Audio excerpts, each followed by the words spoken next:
Joining me now is Democratic Congressman Gregory Meeks of New York. First, I want to get your reaction to Jerome Powell as he's been pressed on the Hill about the impact of the Consumer Financial Protection Bureau being shut down. Watch. If the CFPB is not there examining these giant banks to make sure they are following the laws on not cheating consumers, who is doing that job? I can say no other federal regulator. No one. No one and a shrug. I mean, what's your reaction to that? That's exactly why it was created. Look, in my district, people lost the American dream. They lost their home. The largest investment the average American makes was in their home. They were defrauded by banks and others in those. And so who was there to speak up and to look and to diagnose the products? There was no one there for the consumer. That was the reason why the Consumer Financial Bureau was put in place, so that the consumer would have someone to go to. And just think about all of the individuals who were saved because of the Bureau, and to protect them against the oligarchs that are now around the President of the United States. There has to be someone there to speak for average, everyday Americans so they're not defrauded. Someone there to give them advice. And so now here we are with yet another legal challenge, both from the workers within the agency and then another challenge legally on the structure, basically saying you can't shut down an agency like this that was created by Congress. You need Congress to vote to actually shut down that agency. This is a challenge that we've seen across USAID and other agencies too. But for Democrats who are now in the position where voters are saying, do something. We, of course, have seen you guys rallying outside of some of these agencies. But the next step that I've heard, according to my sources, is making this a leverage point ahead of the government shutdown on March 14th. Is that the strategy? And are you comfortable with that as, you know, potentially shutting down the government? There's numerous strategies. Number one, if the government shuts down, it is the Republicans that will be shutting it down. They own this.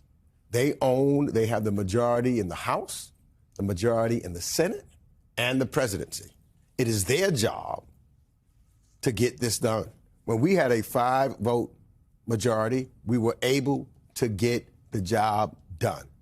The largest shutdown that the country's had before, not coincidental, is when Donald J. Trump was the president previously. Yeah. You have members within the MAGA party that want to shut the government down. Their goal is to shut the government down. What is your level of comfortability with that? Taking the politics, and I hear you, but what is your level of comfortability with this as a strategy? My level of comfortability is this. The Constitution is at stake in America. We are looking at where we should have, and the House is a body that has equal power of the executive branch. We cannot allow or just yield to allow the Constitution to continually to be knocked out. We are not Russia. We're not the Dumas, where the president does, or Putin, the dictator, does everything. We don't have a king here. And you see consistently what this president is doing is saying the courts shouldn't be able to stop him. The legislative bodies should not be able to stop him. That's why we have 3 branches of government. He wants to be the king. So we've got to stand up. The people have got to stand up and to make sure that we are pushing back and not allowing the democratic society of which we live in. I don't want to be a Russia or a North Korea or a China. That's what's at stake here. And so Democrats have to stand up again to protect who we are as Americans.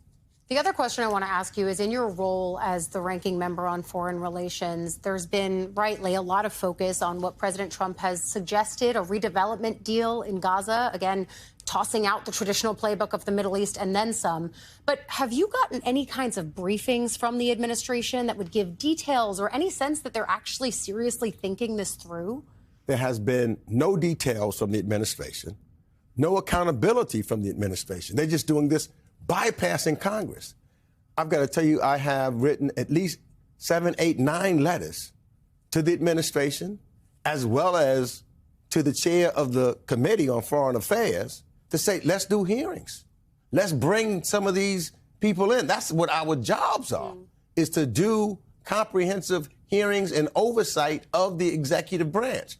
Now, all of a sudden, this same committee where they were bringing in, and Tony Blinken was there, Jake Sullivan was there, everybody would come in to testify and talk about with transparency. Now, there's no such thing that's taking place. We may have our first hearing on something different in the next day or two, but we've not had any hearings thus far, no accountability, and no response back and certainly from the administration. This would be one of the, if not the central focus. I do want to get you on some domestic news, given the fact that you are a member from New York. We saw New York City Mayor Eric Adams at the top of our program saying that he's happy to see this chapter of his legal woes be closed. Do you agree with the Justice Department saying that these charges against Adams should be dismissed? I have serious concerns about it. Number one, I do think that Mayor Adams, I believe him when he said he didn't do anything wrong, but you can't interfere with the justice system. Here again is taken away of who we are, the constitutionality of the courts. We have a president that we know says that he wants to impeach judges that make certain decisions that he doesn't like. And so, and in this case, what really gives me some grave concern is we know this president wants to control things. So this case is not dismissed because it was dismissed without prejudice. So do you worry about a leverage point? I worry very much about a leverage point. We know who this president is. We know who this man is. We know what he has done his entire life. So my concern is the Justice Department and the President of the United States. They're not doing this without reason. They're doing this. They have a reason and a cause because they want to control the city of New York. And that gives me great trepidations.